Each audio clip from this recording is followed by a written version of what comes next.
여러분 반갑습니다. 사고 날 때는 백박사의 백주민입니다. 경찰관분들 중에 교통경찰관분들은 교통 현장에서 근무하다 보니까 교통을 안전을 계도하거나 또 단속하는 과정에서 또 음주 단속 중에 사고가 발생하는 경우가 많습니다.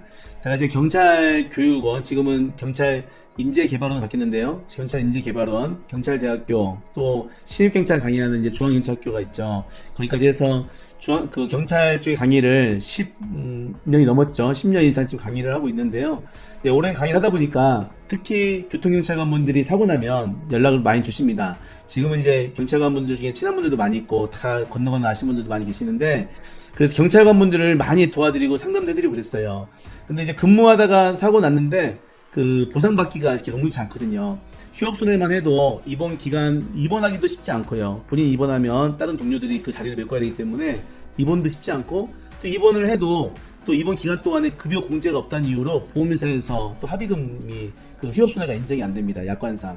그러다 보니까 이래저래 다 빠지고 나면 보상받을 길이 많지가 않아요. 그래서 그런 부분들 억울하다고 하소연하신 분들이 꽤 있습니다. 오늘 소개해드릴 그 영상도, 오늘 소개해드릴 그 사례도 교통경찰관이 이제 그 행사, 그 교통 차량 관리하고 그 궤도하다가 사고가 당했는데, 보험회사에서는 그동안 치료한 기록이나 이런 걸 보고 이것저것 감안했을 때 휴업손해도 안 되고 다 금액이 적은데, 그나마 향후치료비나 이것저것 감안해서 한 500만원 정도 제시를 했던 사건이었어요. 그래서 그건 너무 억울하다 해서 저한테 이제 그 상담이 와서 제가 사건을 도와드리게 됐고요. 제가 그것보다 몇 배 이상의 보상금을 해줬던 실제 사례 이야기입니다. 사례를 한번 보면서 말씀을 드리겠습니다. 교통경찰관 근무 중 교통사고 발생, 손목 관절에 후유장이 발생했던 사례입니다.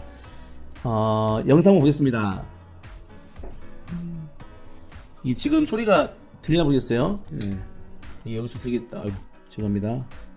또 높이느라고 죄송합니다. 네. 네.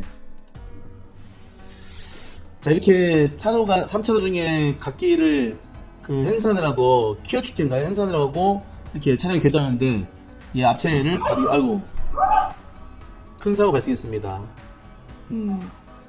운전자가 놀랬겠지만 경찰관분들 많이 힘들겠죠. 아이고. 자, 살짝만 한번 더 보시면 이렇게 단수가 이쪽 안쪽으로 지금 궤도하는데 차가 지금 1차로 못 들어가고 충격한 사고입니다. 자, 내가 누르겠습니다. 자, 사고는 2018년도 10월달에 났고요. 부산광역시 해운대구 중동 사거리에서 났습니다. 교차로 내에서 발생한 교통사고로서 이 차량은 교통관리 중인 피해자, 경찰관을 미처 발견하지 못하고 제2회 퀴어 축제, 문화축제 관련해서 반대 집회, 보도, 러브 시민 축제, 이거 좋은 거네요. 퀴어 축제에 반대하는 집회였으니까. 그 보도, 도보 행진자들을 교통 관리하는 피해자를 충격하는 사고입니다.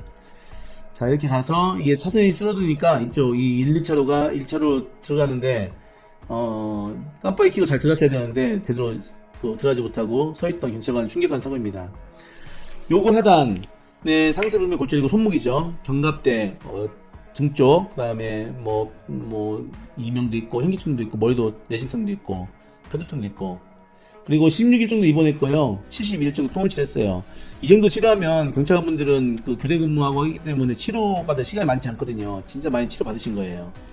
치료받으셨는데, 자, 과실 보겠습니다.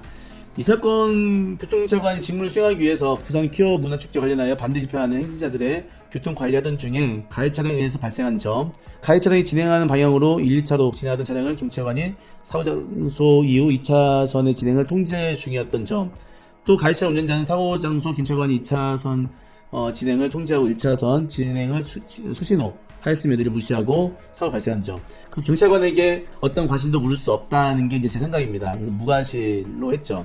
근데 보험회사에서는 이제 저희가 장애를 인정하는 부분도 있고 해서 협의를 했지만, 그래도 조금 더 주의할 의무는 있다 해서 5% 정도 장애 그 과실을 묻긴 했습니다. 여튼 5%에서 무과실까지 됐던 거고요. 그다음 경찰관이고, 경감이면 이제 무궁화 2개입니다. 그러면 이제 거의 계장급 이상이고 관리직이죠. 간부에 해당하고요.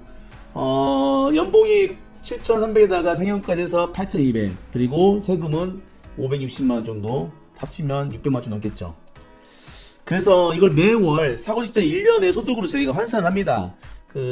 이 원천시 영수증은 참고를 하는 거고요. 매월 급여했던 기본급과 상여급을 쭉 따져보고 소득세, 지방세를 공제한 금액을 가지고 제가 12월 평균 7,800만 원을 12개월로 나눠가지고 653만 5천 원을 월 현실 소득액으로 평가를 합니다. 야권에서는 사고 직전 3개월이나 직전 1년을 하기 때문에요. 통상 공무원들은 1년으로 평가를 합니다. 여기에 이제 상여금이 이제 실비 변환적이냐 아니냐 이런 다툼들이 좀 있죠. 자, 요걸 하단에 상세불매 골절 13% 3년. 이분이 뭐 보험회사에서 500을 지시한 것도 장애는 없다고 이제 보험회사가 판단한 거고요. 또 본인은 또 장애를 주치의한테 얘기했지만 주치의는 장애까지 이르지 않았다고 해서 장애를 거부했던 사건이었죠. 근데 제가 이제 장애를 평가를 해드렸고 그에 따라 청구를 하게 된 겁니다. 그리고 그 MRI상 또 허리에 추간파 탈수증이 또 확인이 돼서 추간파에 대해서 23% 허리를 찢겼기 때문에 굉장히 충격이 컸을 거예요. 그래서 11.5% 장애, 사후기여도 50% 평가를 또 했습니다. 그렇게 해서 위자료 80, 그 다음에 휴업손해는 그 이분기간 대비 감소 등이 없어서 일단 유보했다가 나중에 지금 여기는 제가 올리진 않았는데 나중에 또 경찰관분들 사고 난 거 처리할 때 또 말씀을 드릴 건데 그 실제 우리 약관에서는 그 이번 기간 동안에 실제로 소득이 감소한 만큼을 휴업손해를 평가하게 되어 있거든요. 지급하게 되어 있거든요. 그런데 이제 공무원들은 급여가 나오니까 휴업급여가 없다라고 보험회사 입장인 거고 저희들은 그 원래 받아야 될 급여라는 게 기본급이나 상위급만 있는 게 아니고 야근 수당도 있고 특별 수당도 있고 이런 근무 초과 수당이라는 게 있거든요.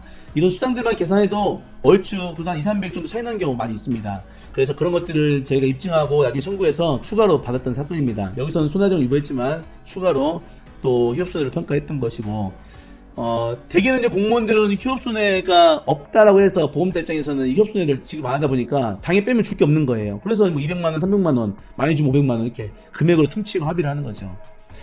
통원치료, 장애진단비, 기왕치료비, 향후치료비에서 4,239만 8천원을 평가를 했습니다.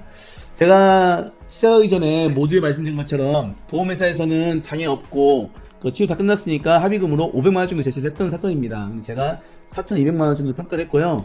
실제로 지급했던 금액은 3,400만원입니다.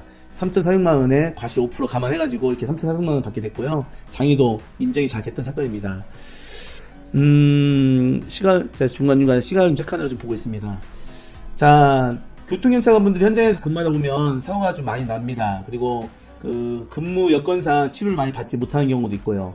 그래서 치료도 많이 못하고 입원도 짧고 또 입원을 하더라도 보험회사 입장에서는 공무원이기 때문에 입원 기간 동안에 휴업손해가 없다라고 해서 실질적인 보상이 어려울 때가 많습니다. 그런데 지금처럼 본인의 장애나 또 휴업손해도 차액을 잘 나눠가지고 초과 근무수당 이런 것들 다 입증을 하면 충분히 받을 수 있습니다.